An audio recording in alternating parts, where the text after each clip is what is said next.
ನಾಳೆ ನೀನ್ ಮಾಡೋದು ಅಂತ ಹೇಳಿ ಪಕ್ಕದಲ್ಲಿ ಬಳಸ್ತಾ ಇದ್ರು, ಕಥೆಯನ್ನ ಕೇಳ್ತಾ ಇದ್ರು. ಅವರ ಕಥೆಯ ಸೊಗಡನ್ನ ಆಲಿಸ್ತಾ ಇದ್ದು, ನೀತಿ ಕಥೆಗಳನ್ನ, ಪೂರ್ವಿಕರ ಕಥೆಗಳನ್ನ, ಪುಣ್ಯ ಕಥೆಗಳನ್ನ ಆಲಿಸಿ ನೀತಿ ಕಥೆಗಳನ್ನ ಕೇಳಲಾಗದೆ ಅದನ್ನ ಜೀವನದಲ್ಲಿ ಅಳವಡಿಸ್ಕೊಂತ ಇದ್ರು. ಮತ್ತೆ ಈ ಆಲಿಸುವ ಕಥೆ ಬೆಳಿಬೇಕು, ಉಳಿಬೇಕು ಅಂತ ಈಗ ಮತ್ತೆ ಹೊಸ ಟಾಸ್ಕ್ ನಾವು ಮನುಷ್ಯರು ಅಂತಕ್ಕಂಥ ಒಂದು ಟಾಸ್ಕ್ ಅನ್ನು ಕೊಟ್ಟು ಈ ಮಾನವೀಯರು ಅಂತಕ್ಕಂಥ ಕಾರ್ಯಕ್ರಮದ ಅಡಿಯಲ್ಲಿ ಪ್ರತಿ ಶಿಕ್ಷಕ ಇವತ್ತೊಂದು ಪ್ರತಿ ರೀತಿಯ ಒಂದು ಕಥೆಯನ್ನ ಒಂದು ಅವಧಿಯಲ್ಲಿ ಬೋಧಿಸಿ ಮಕ್ಕಳಿಗೆ ಇನ್ಸ್ಪೈರ್ ಮಾಡಬೇಕು ಅನ್ನುವ ದೃಷ್ಟಿಯಿಂದ ಈ ಕಥೆಯನ್ನ ಕೊಟ್ಟಿದ್ದಾರೆ. ಇಷ್ಟಾದ್ಮೇಲೆ ಕಥೆ ಆದ್ಮೇಲೆ ಭಾಷಣ ಆಯ್ತು. ಜೊತೆಗೆ ನೀವು ಎಲ್ಲ ಆದ್ಮೇಲೆ ಪ್ರಬಂಧ ರಚನೆ ಏನ್ ಕೊಟ್ಟಿದ್ದಾರೆ? ಪ್ರಬಂಧ ರಚನೆ. ಯಾವುದು ಪ್ರಬಂಧ ಮಾಡಬೇಕಾಗಿದೆ?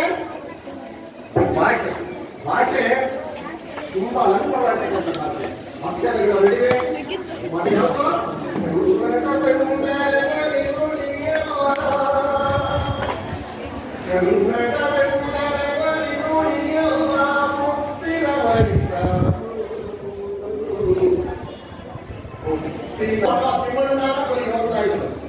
ಏನ್ ಮಾಡಿದ್ದು ಈಗ ಭಾವವೇಷಗಳನ್ನ ಮತ್ತೆ ಅವನ್ನ ಕಳಿಸ್ತಕ್ಕಂಥ ಛದ್ಮವೇಷ, ಆಶುಭಾಷಣ ಅಕ್ಕಪಕ್ಕದಲ್ಲಿರ್ತಕ್ಕಂಥ ವಿಷಯವನ್ನ ಜೋಡಿಸಿ ಪದಪುಂಜವನ್ನು ಜೋಡಿಸ್ತಕ್ಕಂಥ ಆಶುಭಾಷಣ.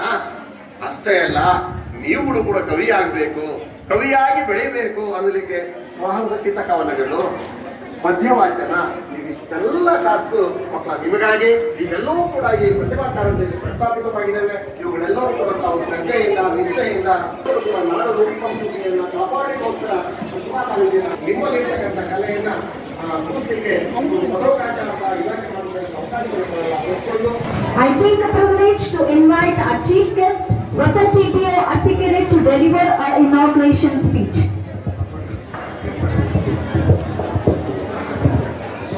ಎಲ್ರಿಗೂ ಬೆಳಗಿನ ಶುಭೋದಯ.